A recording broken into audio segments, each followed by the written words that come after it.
These are students at the Coffee County Vocational Center in New Brockton. They're learning skills they hope to use to get a job in the future.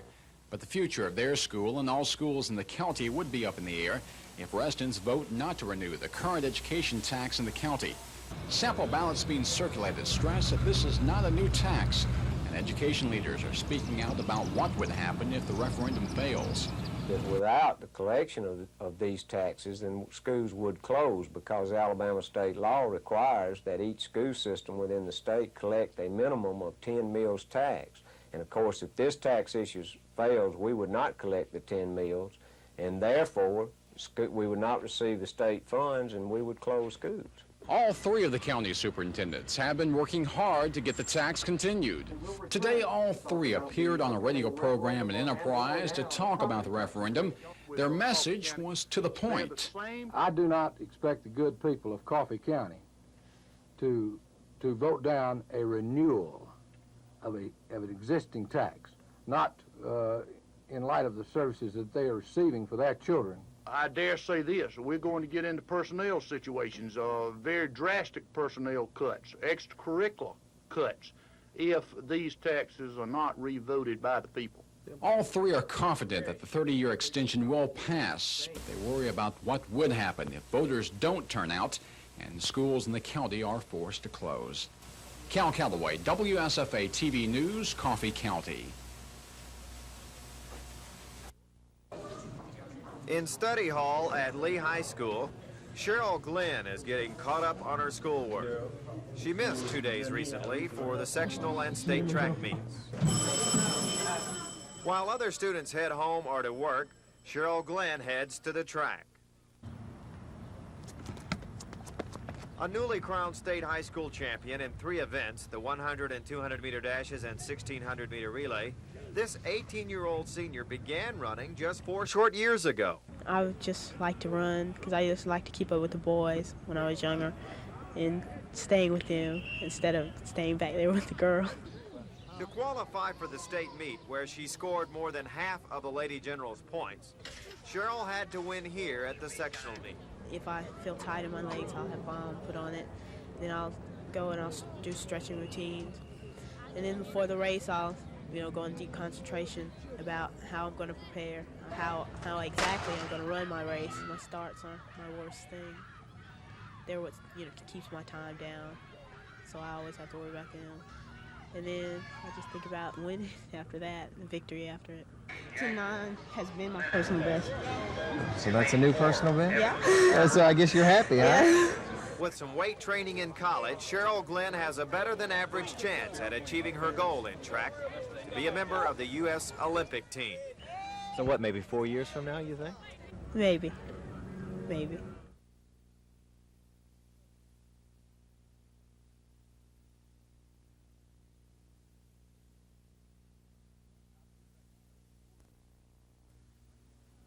Top of the second, no score in the game. The Braves' Randy Johnson is up. He lines a home run inside the pole down the left field line. It was 1-0 Atlanta. Top of the fourth, it's 2-0 the Braves. Len Barker, he bunts. Terrell, a fine catch. Chance for a double play, but a wild throw down the right field line. Randy Johnson will come in to score. It was 3-0 Atlanta.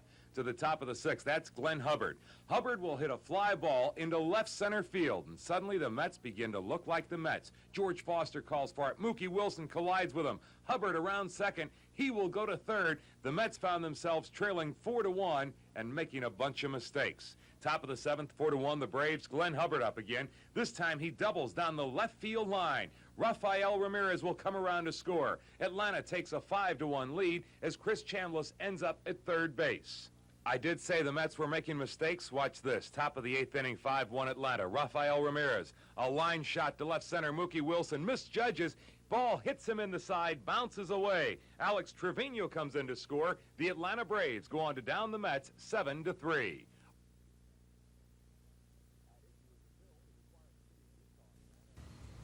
At issue is a bill to require the city of Utah to annex 2 black housing projects into the city limits.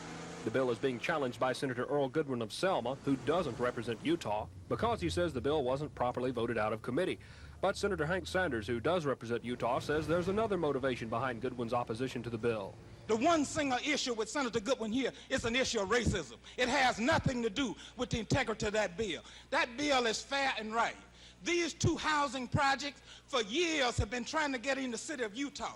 Now, they were kept out because of racism. They were built outside because of racism. I'm not going to discuss racism, Senator Sanders, because that's not the issue.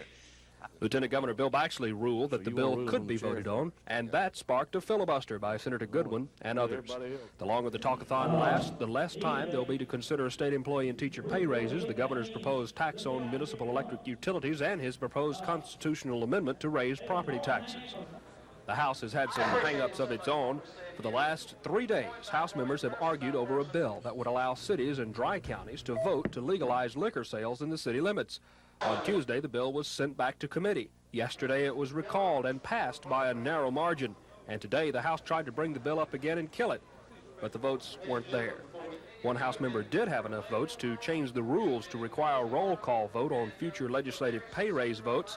Opponents of the change pointed out that the current set of lawmakers isn't expected to act on another pay raise, and the new legislature will adopt its own rules at the beginning of its 4-year term in 1986. Dennis Latham, WSFA TV News at the Capitol.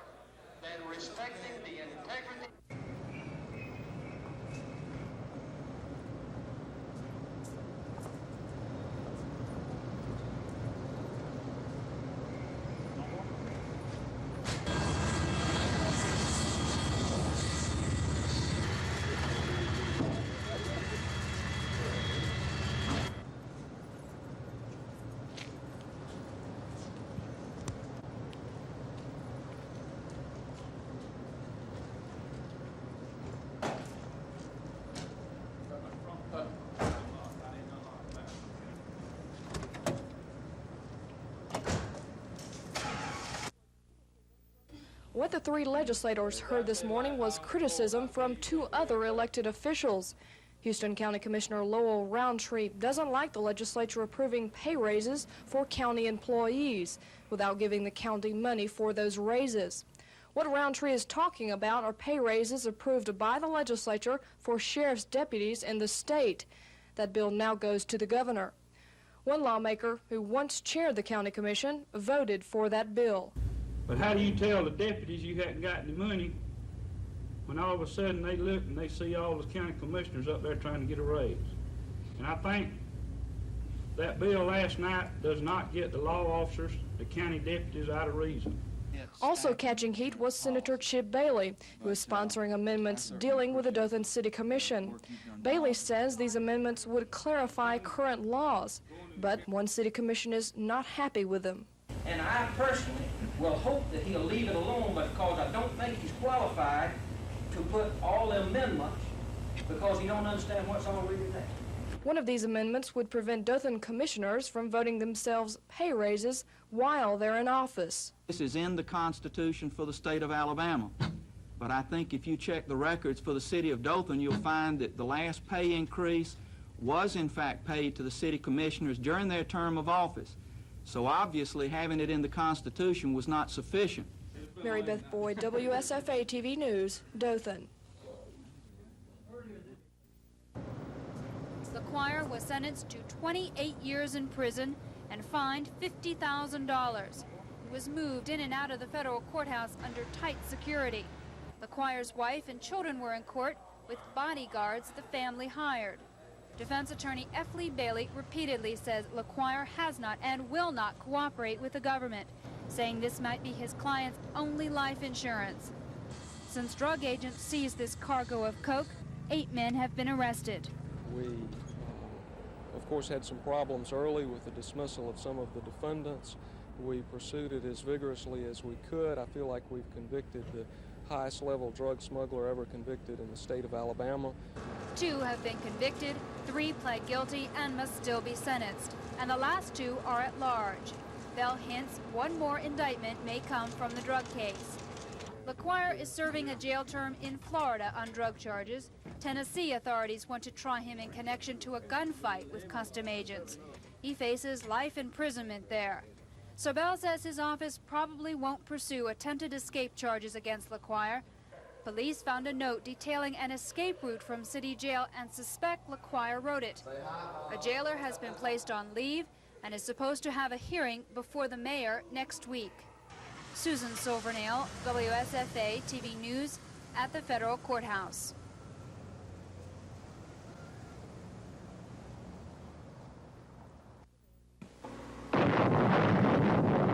Open-air nuclear weapons tests like these in the early 1950s were supposed to help the United States maintain worldwide superiority in the use of atomic weapons. Now, some 30 years later, some of the men who helped with those tests say they are paying a price, that the after effects of the blast are slowly killing them. One of those men is O.T. Weeks of Greenville, who says his involvement in nuclear weapons tests left him with impaired hearing, vision, and other medical problems. In developing these weapons, we were doing our duty as we were asked to do, and we shouldn't really be penalized because of what happened to us. What Weeks and other atomic vets say they are asking for is simply for the government to admit they were inadequately protected during atomic testing, and to help with the resulting medical problems. I'm very happy to see this decision because it gives us something for a plus in our favor. So now the atomic vets say they too will turn their attention to the courts, hoping as former servicemen that they will be able to win at least as much support as the civilian victims of the atomic test. Tom Foreman, WSFA TV News in Greenville.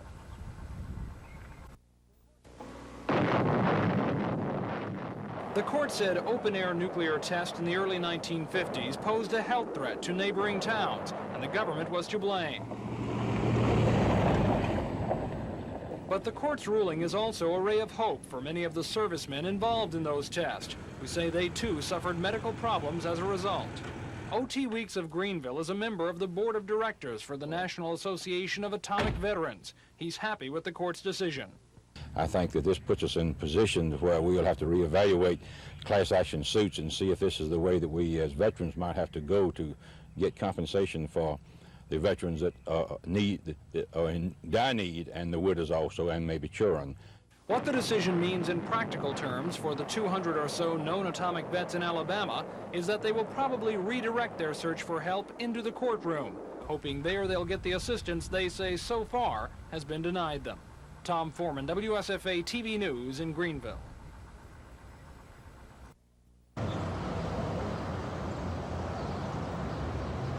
Shakespeare. That's probably how I was supposed to go to my office for. That's right. I didn't know what to say. How about that?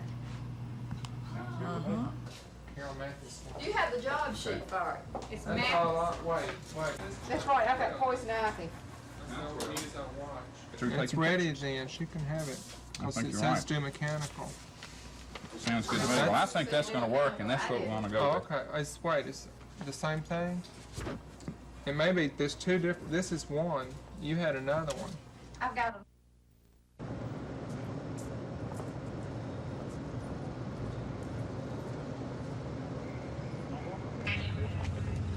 Everybody please come back to work now.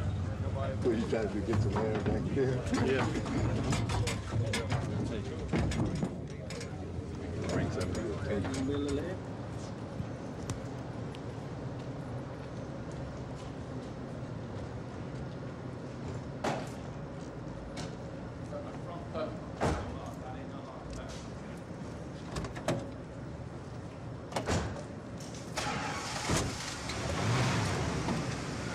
Gratitude of the citizens of Montgomery for the long years of service rendered by Coach Farrow and you too, Mary. And hereby do proclaim that this is your day, Coach Don Farrow Day. Don, we love you. The game has actually become a monument to his character and devotion, whereas Coach Farrow gained national prominence for the University of Missouri. So I sent one of my coaches out to scout Don Farrow's team before we was going to play them in the Gator Bowl, I believe it was. He came back with 3 plays, 3 to this side, 3 to that side. I started to fire him. But you know, that's all he had. And after knowing Don like I do, that's about all he could remember also.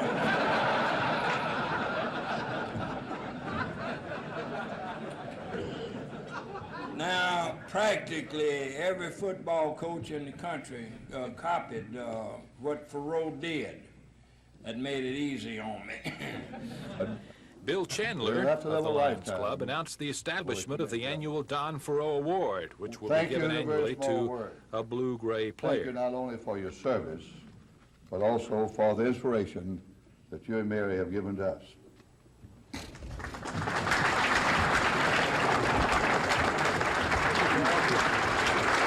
I've had just as much fun out of it as you have. I hope that I don't wear out my welcome, but I still hope I'm able to come a few more years. Thank you.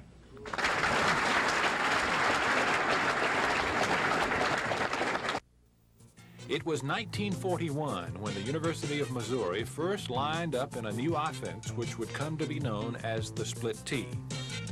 Don Faroe's idea was to spread the defenses out, make them more vulnerable. And he came up with a concept that would revolutionize the offensive game of football: the option play. The quarterback has the options of handing the ball to the dive man, of keeping it himself, or of pitching to a trailing back. 43 years later, it is still the basis for most college ground attacks. Well, I was a basketball player, and I liked to get 2-on-1 where you could pass off or fake it and go on in, and I figured you could do it in football. So the quarterback would come down the line and make a little fake and keep it, or he'd pitch the ball if the end committed himself. So we were able to run the strong side end with our option play without blocking him. And it worked out real well in 1941, and the old option play is still here on a lot of teams. Oh, it's the foundation of college football. The concept is it gives you an extra blocker, right? Because you don't block somebody. That's right. You don't have to block the end, so the guy that's supposed to block him can go on downfield and block somebody downfield. It must have been fun to run that formation in those early years when nobody was familiar with it. That's right. In 1941, well, we led the nation rushing, and most teams weren't ready for it. But it didn't take them long to catch up to where we had to get some flankers out and open up a little bit. The Montgomery Lions Club announced the establishment of the Don Faroe Award today will be presented annually to the blue-gray all-star who best exemplifies the standards Don Faroe has lived by. Phil Snow, WSFA TV Sports. I believe, and others who are in that Eastern Pac, some have already chosen. We regret that, their decision, because the Olympics is that one opportunity where young people have a chance to compete worldwide. And for the Russians not to benefit takes away from the integrity of the games. Therefore, we're saying that we hope that they will reconsider their decision, and also we're stating that we support the capability of Mayor Tom Bradley and the Olympic Committee to be able to provide security and safety for the athletes who come to participate in the Olympics from around the world.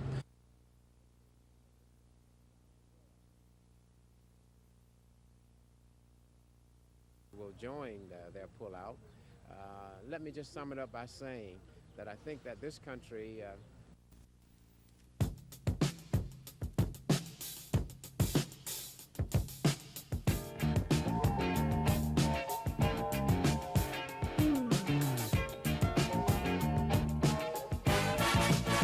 This is the form of the nation's fourth-ranked women's 100-meter hurdler, Lillian Cole of Alabama State. Lillian's success has not come without hard work. Her training includes 3 miles of running each morning and a 2-hour workout in the afternoon. A chance to fulfill the Olympic dream is her only reward. At the beginning of my season, I just didn't think I could make the time, you know. And since then, I've been improving.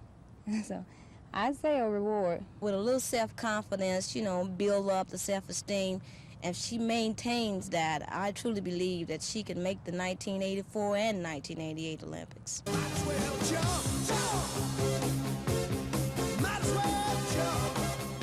Lillian came to Alabama State needing work on technique and needing strength.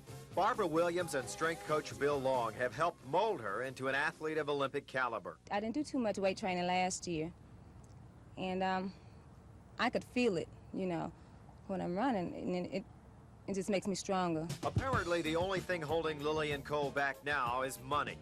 Finding national competition isn't cheap. If the needed funds come in, Lillian Cole's Olympic dream could become a reality. Dave Cody, WSFA TV Sports.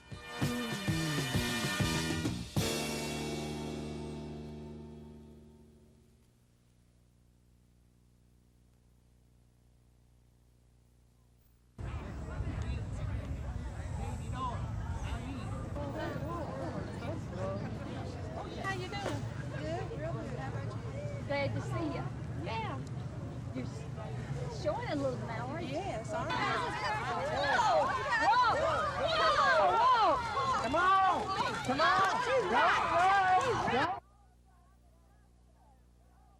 Go for the gusto! Go for the gold! We may be over 60, but we're never too old! American Legion! Yeah!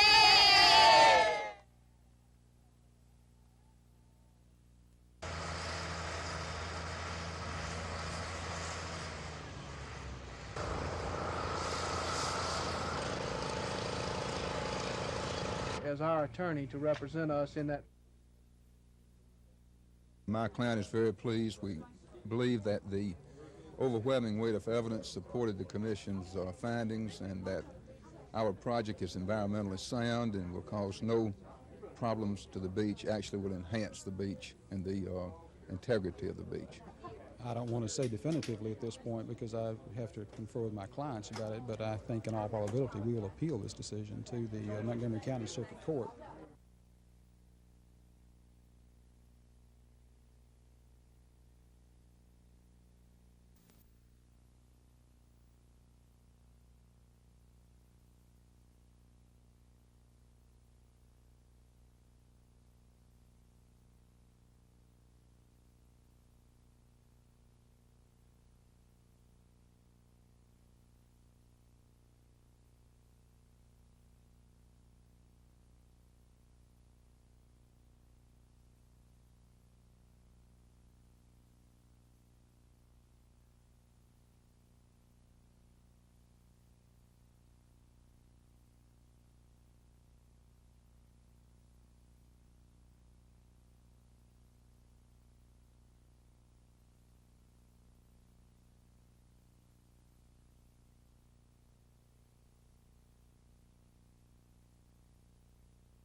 For this group, it wasn't just your ordinary Saturday in the park.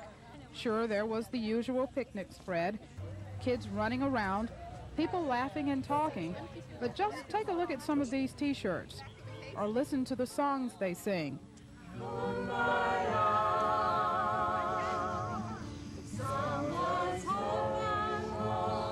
And you'll begin to get an idea of what brings this group of people together. It's mainly to give people in Montgomery who are concerned about international peace and social justice a chance to get together and get to know each other, become better acquainted, and talk about their mutual concerns. The people here are members of several Montgomery organizations like the Nuclear Freeze Movement, the Montgomery Improvement Association, the Alabama Prison Project, and Church Women United, to name a few. The Peace and Justice Picnic is their way of participating in this week's nuclear awareness activities, which began Thursday with this march from Dexter Avenue to Senator Jeremiah Denton's office, where a stack of petitions were handed over to the senator's staff in support of a nuclear weapons freeze. Concerns over the amount of money going into nuclear weaponry, which is piled so high already that it can kill everybody in the world 7 times over, wasting it on that kind of armament while human needs and social programs go begging.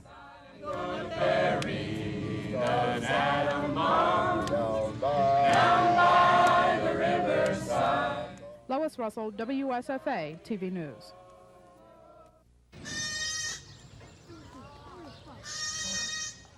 Some could not see the sights of the zoo. Others could not hear the sounds. He must have got a loop. But that didn't stop the fun for about 50 blind and deaf students who took part in the Montgomery Zoo's 3rd annual Blind and Deaf Zoo Day. What do you feel like, Jason? For many, it was a first-time experience. And it's an experience Zoo Director Chuck Cliff understands well. He lost his sight almost 3 years ago, but found the inspiration to start this unique program. It's just tremendous when a child can see an animal, a bird or a snake for the first time through his fingertips, or even a blind adult who's never had the opportunity. The children can't touch all the animals, so zoo workers must describe some of the animals for them. The Blind and Deaf Zoo Day has become an annual affair around here, a special opportunity for these special citizens. Speak up a little louder, I can't hear you. In short, a chance for them to see the animals, if only for a few brief moments, if only in their own special way. Tom Foreman, WSFA TV News.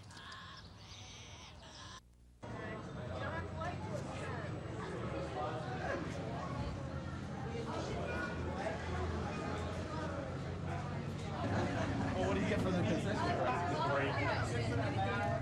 Oh, yeah, but...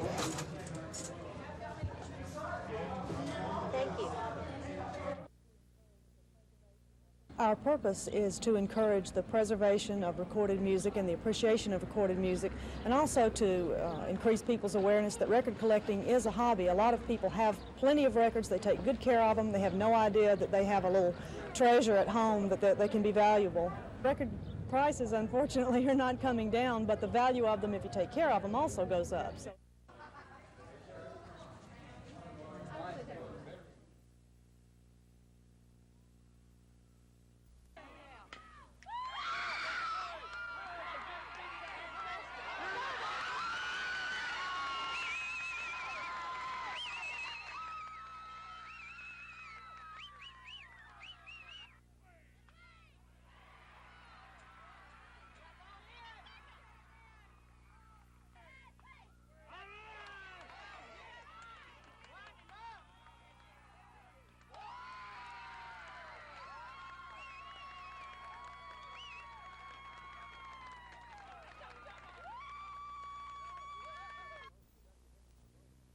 In what was to be the most productive inning for both teams, Fairhope went to bat. Number 18, Jimmy Babb, reached on a throwing error.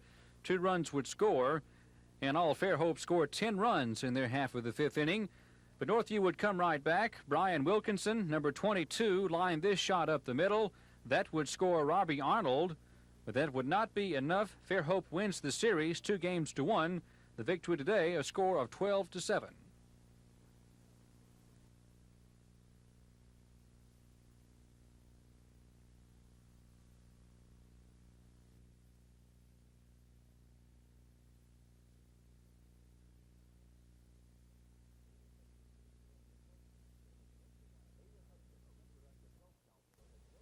Ada Hudson, a reproductive health counselor, had just arrived at the clinic at 7:25 when 2 men, one armed with a sledgehammer, came into the building. One of the men kept her in the front lobby while the other made his way upstairs. I felt like I was being held hostage, and the man with the sledgehammer went upstairs. I heard destruction going on, just beating around. I was more concerned that I was going to be harmed. I asked them to let me go because I was afraid I was going to be harmed. Would not let me leave. Continually, I said, "What are you doing here? We're going to take care of this place," was one of the many comments that were made at that time. The men destroyed about $10,000 worth of equipment. Despite disrupting some appointments, the center's employees say it won't close them down. It's not known what, if any, connection there is between the anti-abortion groups that picket the center and the men who caused the damage. In Birmingham, Michael Jones reporting for WSFA TV News. And we went to church this morning, and he preached on honoring your mother. So For Wilma Bigger, this was Mother's Day, a phone call with her son Thomas in New York, a few brief moments to exchange greetings, to talk with the grandchild, and then it was just another Sunday afternoon. But then again, maybe not. For Wilma and countless other mothers who can't see their children on this day, it's still a special occasion, a time to remember all that they say motherhood has taught them. People that don't have any children, they say can always tell you best how to raise them, you know. But anyway, well, I've learned that you have to have a lot of patience.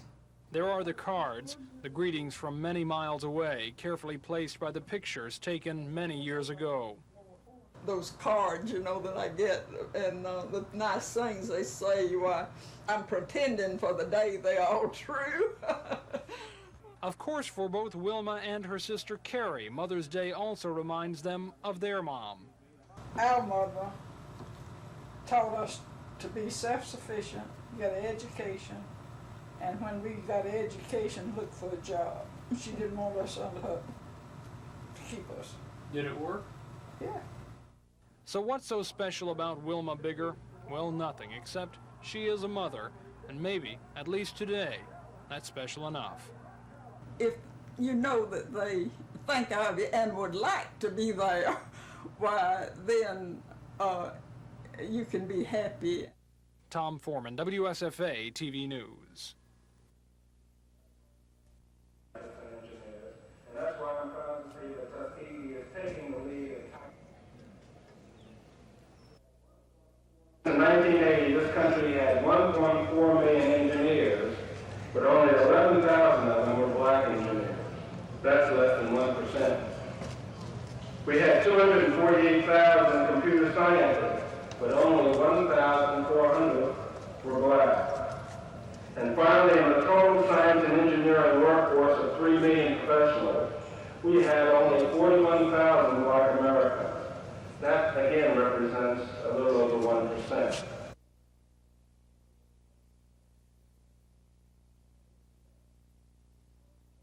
And in engineering, it was 1.6%. I think we can and must do better, and I'm proud to say this throughout their formative years. Unfortunately, too many... Daniel Chappie James came to Tuskegee Institute in 1937 to fulfill a lifelong dream of becoming a pilot. James and some of his fellow students broke racial barriers to make that dream a reality when they became the nation's first black pilots, the famous 99th Squadron. James later made another first when he was promoted to the rank of 4-star general in the United States Air Force. So there's a lot of history behind this shovel of dirt, the official groundbreaking of what is to be the General Daniel Chappie James Center for Aerospace Science and Health Education. The $18 million complex will be partially funded by a $3 million grant from the state and by a $9 million federal grant, which Tuskegee President Dr. Benjamin Payton received from President Reagan back in February. But that's just for the center's construction. Operational money is to come from a nationwide fund drive, which Dr. Payton says has already begun. We kicked it off at John Woods' bank. We raised about $500,000 then, in about a half an hour. We've also kicked off the campaign in Mobile, Alabama, and in Montgomery. We will be kicking one off in Huntsville, as well as in Columbus, Georgia. We're also seeking another $3.1 million in the national sector. Dr. Payton says it should take about 18 months to 2 years to complete the center. Once built, he hopes it will help Tuskegee turn out more aerospace engineers of the caliber of Chappie James and students like Guy Bluford, who says he owes a lot to the history-making general. He and the members of the Tuskegee Airmen served as my role model as I grew up and as I pursued a career. Lois Russell, WSFA TV News, Tuskegee.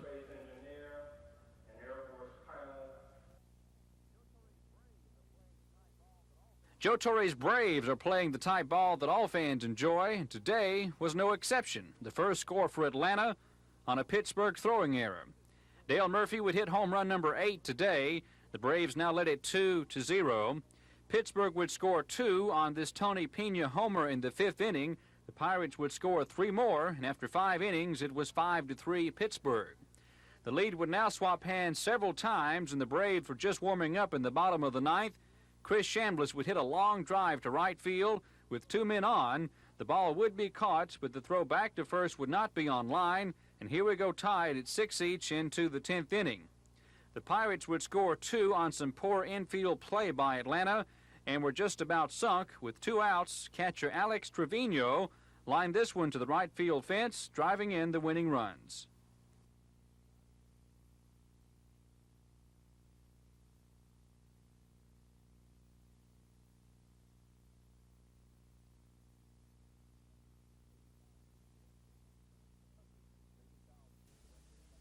Hundreds, maybe thousands, were directly affected by the tornado on May 3rd. Some lost loved ones. Others lost their homes and possessions. Here at the Chisholm Community Center, disaster aid officials have geared up to process hundreds of requests for help in finding a place to live. We hope to locate enough existing resources to utilize them and not bring mobile homes into the area. This not only is economical, but it's easier and faster, so we can assist the victim in a faster way if we can locate existing resources. If someone comes down here to check out temporary housing, what information should they bring with them that will help it along, make it a little easier? Mainly a verification of residency. In the application process, we need something that shows us that they actually lived in the pre-disaster residence in which they are filing a claim for. The Disaster Assistance Center will be open through Thursday, but a smaller office, also at the Chisholm Community Center, will remain open for a while to continue processing requests. If you have questions about the assistance available, you can call 834-1011. Dennis Latham, WSFA TV News.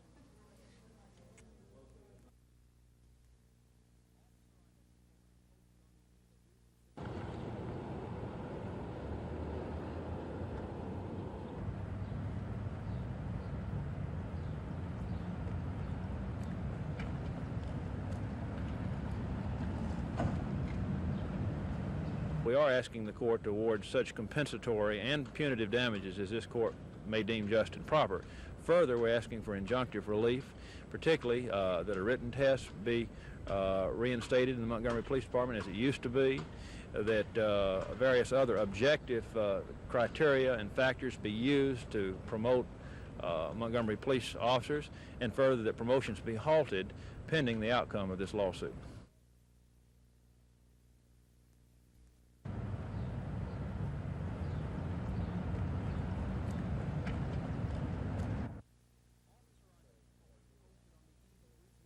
Courage, integrity, I'm sure they do. In fact, I think that experienced, qualified, and very competent police officers are passed over in promotional by others with a lot less experience and seniority, but people who nonetheless have managed to play the political game better than the others.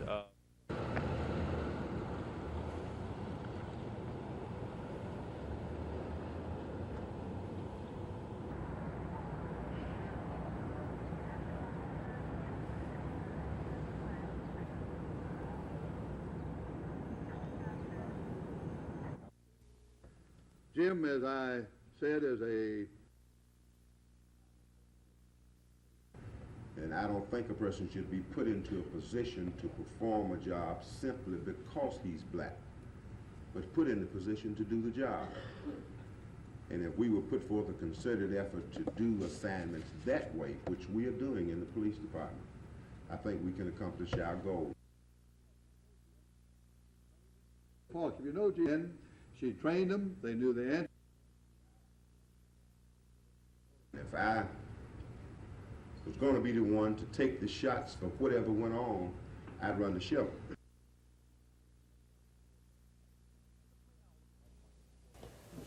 This may not look much like a courtroom, but soon that's exactly what it will be. This renovation is taking place on the second floor of the Enterprise Courthouse.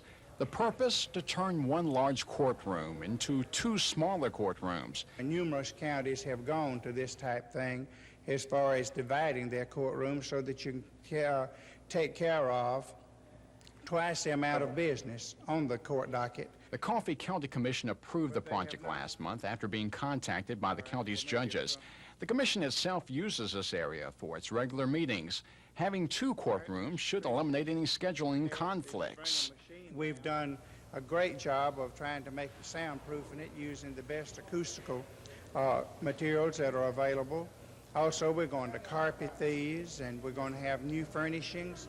It's going to be quite an addition for Coffee County. Judge Brunson announced this morning that the county is receiving nearly $27,000 from the Administrative Office of Courts in Alabama for furnishing both courtrooms. But most of the project cost is coming out of the county budget. We should be first class. That's exactly what is on our mind.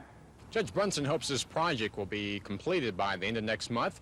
Then the same thing will be done at the Elba Division Courthouse. Cal Calloway, WSFA TV News, Enterprise.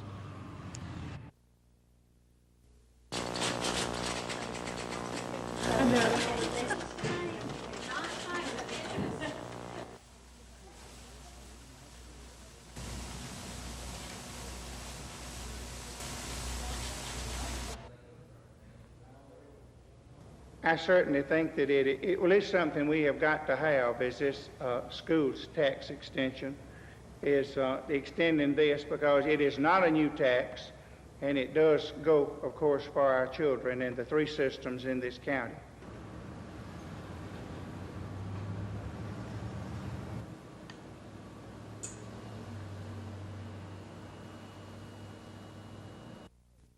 Driving on a bicycle in Hueytown in Jefferson County.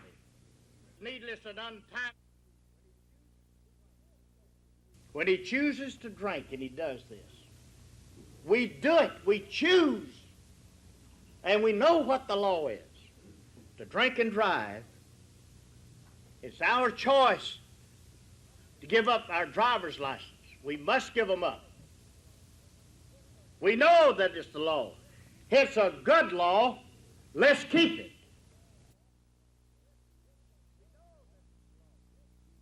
We know that it's the law. It's a good law. Let's keep it. He had some points against his driving record. Has become a major problem. Drink and driving problems has reached such great proportions in Alabama that consideration of any legislation that would dilute or weaken this law is ill-timed, unwise, now or in the future.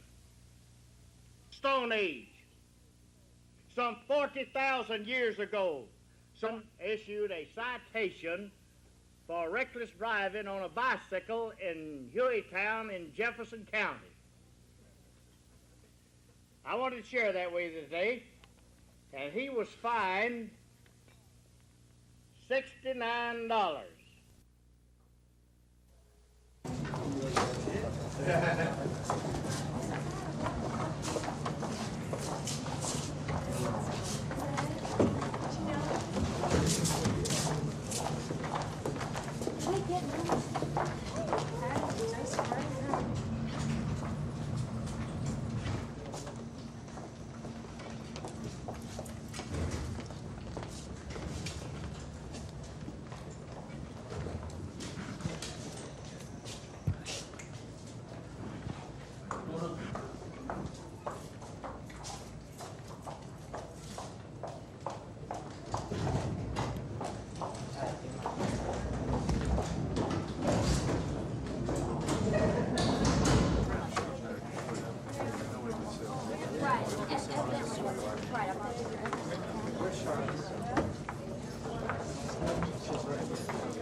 It was Clyde Bolton who wrote, "Heaven to an Alabama man is beating Auburn and going to a bowl game." Well, it had been 5 long years since the Tide had accomplished either of the two when they whipped the Tigers 10-0 in 1959 and went on to meet Penn State in the Liberty Bowl. Quarterbacking Alabama this November day in Birmingham were sophomore Pat Trammell and junior Bobby Skelton. Skelton fired a 39-yard pass to halfback Marlon Dias for the game's only touchdown. Alabama finished 7-2-2 in 1959 and 8-1-2 in 1960, Bobby Skelton's senior year of football. Upon his graduation from the capstone, Bobby Skelton traded in his helmet and jersey for a striped shirt and hose. He's been a part-time official ever since, in addition to his full-time duties with the Alabama Development Office. Bobby worked his way up from the high school ranks to the college level and acknowledges his feelings towards officials have changed from when he was a player. I didn't think about officials when I was playing. Now, after I've been in this, I have a greater respect for anybody that wears a striped shirt. And when you have 6 and 7 people out there on the field in a striped shirt, if you'll look around in a 100,000 seat arena, nobody else has that shirt on. So I have a lot of respect for anybody that wears a striped shirt. A Southeastern Conference rule prohibits a former player from officiating a game involving his alma mater. So Bobby's only chance to work an Alabama game is A-Day, and that has only been for the past 2 years. Coach Bryant never would let anybody, really an SEC football official down there. He had some local high school guys that did that. It's a big deal. I'd love to go back, I sure do. Another conference rule, adopted before the old World Football League came into being, prohibits SEC officials from working professional sports. Bobby doesn't seem to mind. After all, he's been a part of the college game for a long time. Dave Cody, WSFA TV Sports.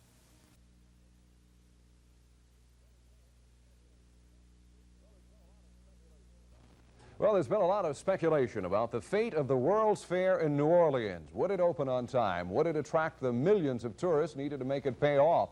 Well, on Saturday, the gates swung open in typical New Orleans party style, and early reports say it's quite a sight to see. Tonight, we're going live via satellite to our Alabama traveler, Lisa Walsh, who's standing by at the fair. And Lisa, you and the crew have been there, and it's quite a sight to see, I understand. It's world class, Bob. We've had a great time down here. The 83,000 people came through the gates the first day, and they're expecting 12 million to come through by the time the fair ends in November. Right now, I'm inside the Louisiana Pavilion, which is just one of many exhibits here. And tonight, we're going to tell you about one way to get here, which you may not have thought of.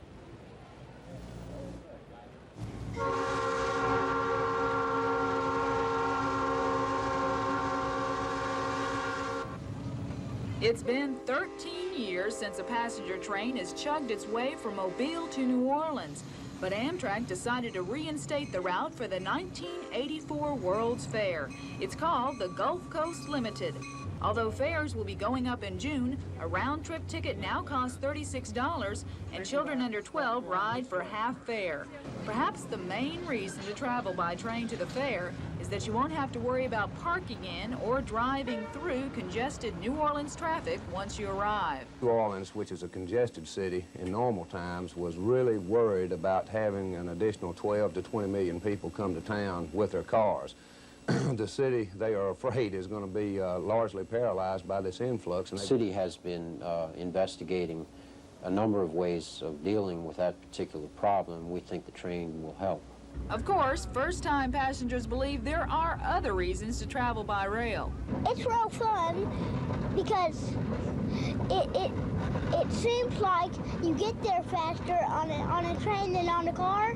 Actually, it's about an hour longer ride because of the 5 stops in between the two cities. But who's counting?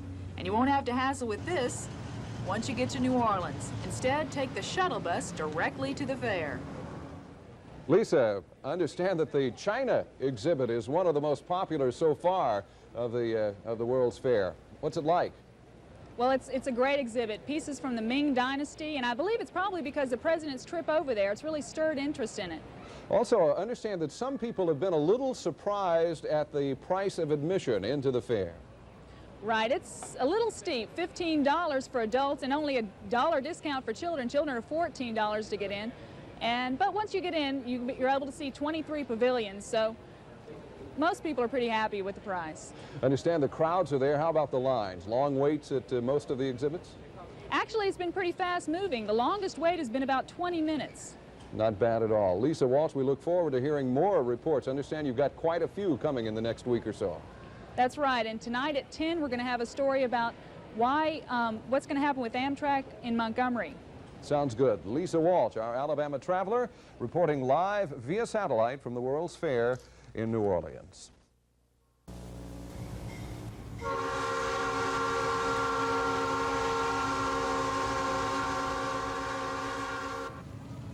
It's been 13 years since a passenger train has chugged its way from Mobile to New Orleans, but Amtrak decided to reinstate the route for the 1984 World's Fair.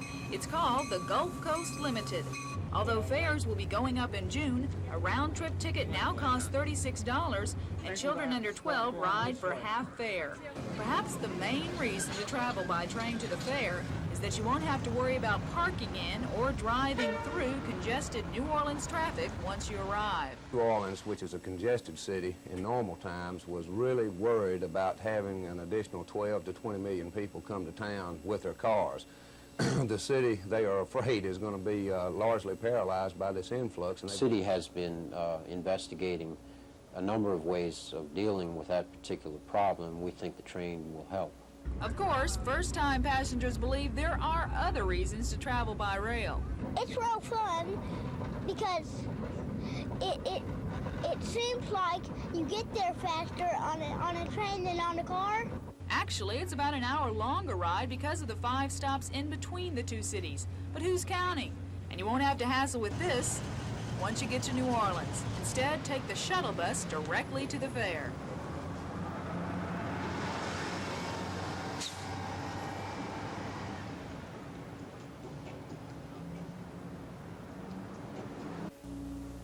We hope and have good reason to believe that the Gulf Coast Limited from Mobile to New Orleans will be continued after the fair, hopefully on a permanent basis.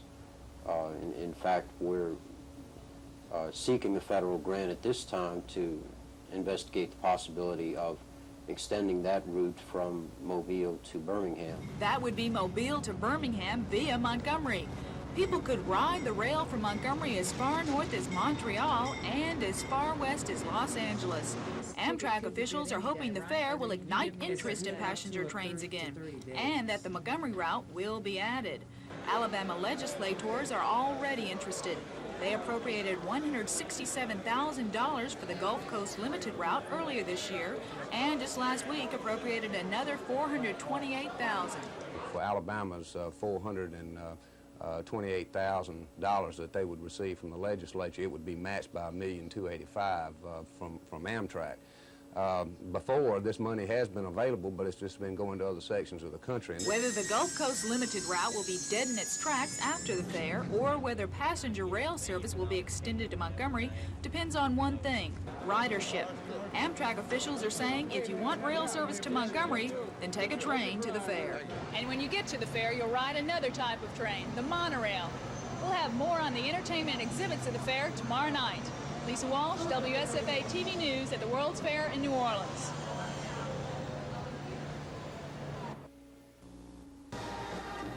The moment you enter, the celebration begins. The fair site rests along 84 riverfront acres in downtown New Orleans. Fair President Peter Spurney believes it's the best show in town, or in the world for that matter, and he says it's much different from the fair in Knoxville. Well, I think as different as New Orleans is from Knoxville, and I think people understand that even though they're 600 miles apart, there's a world of difference. This fair is that different from the Knoxville Exposition. It's $100 million bigger. It has got an awful lot of things to do, to see 1 million square feet to be exact, and it's fun. It's exciting. See championship high dives at the Aquacade, or watch moray eels in a 50,000-gallon aquarium. The decor in this tank was reproduced from photographs that were taken by a professional underwater photographer. As a matter of fact, the pilings and the decor are so real that some of my fish are trying to eat my decor. The theme of the fair is water, the source of life, and kids can get plenty of water at the Kid Wash. On a hot day, kids can cool off in the wash or in a fountain, while their parents may prefer the pavilions. 23 countries are represented, and entrance is free with admission, except for the Vatican, which charges $5. The sights and sounds of the fair by day are enchanting, but after the sun goes down, the fair takes on a different light. We'll bring you the magical nightlife tonight at 10. Lisa Walsh, WSFA TV News at the World's Fair in New Orleans.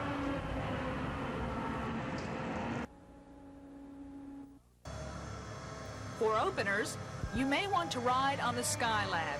It's a dizzying trip where you spin head over heels. As one rider said, he paid $2 to get on and would have paid $4 to get off. Most of the rides will cost you, but much of the entertainment is free, including the Aquacade and the Jazz and Gospel Tent.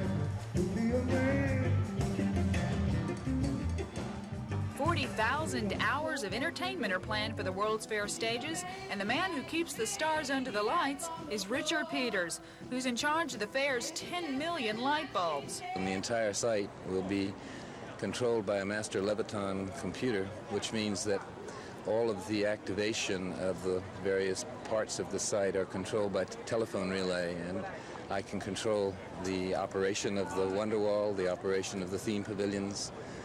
Literally, I can turn the site on or off if I wish. Of course, fairgoers hope he keeps the site on, so they can see Soul,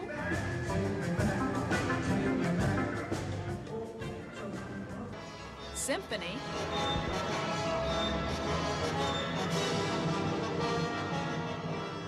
and stars like Lola Falana.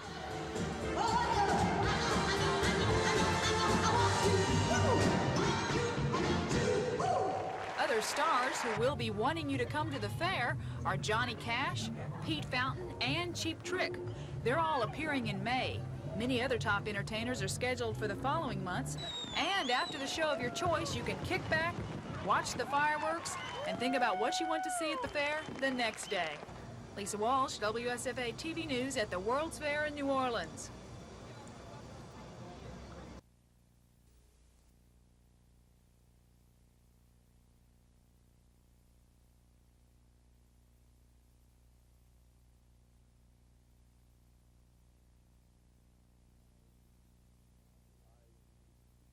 I am confident that the new procedure change will make some applicants eligible which had been previously denied assistance. These new changes are going to be sent to the field as soon as we get them. This is from Washington.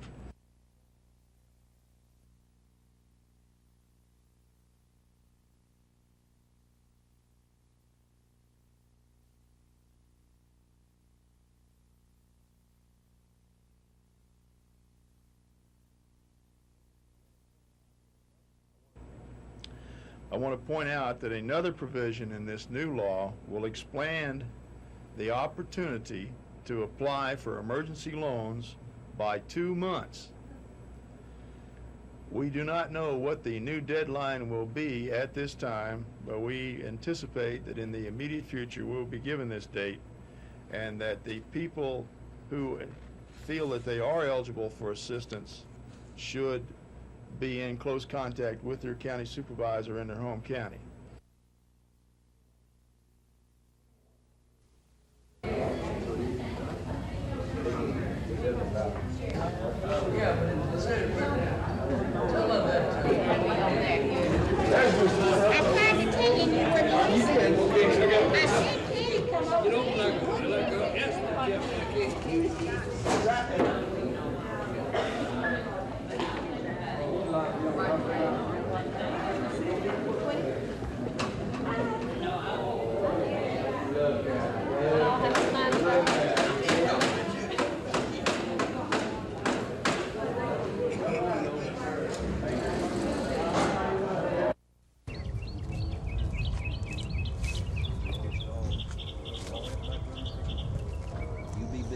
That don't add up to arithmetic. How many times we have thousands?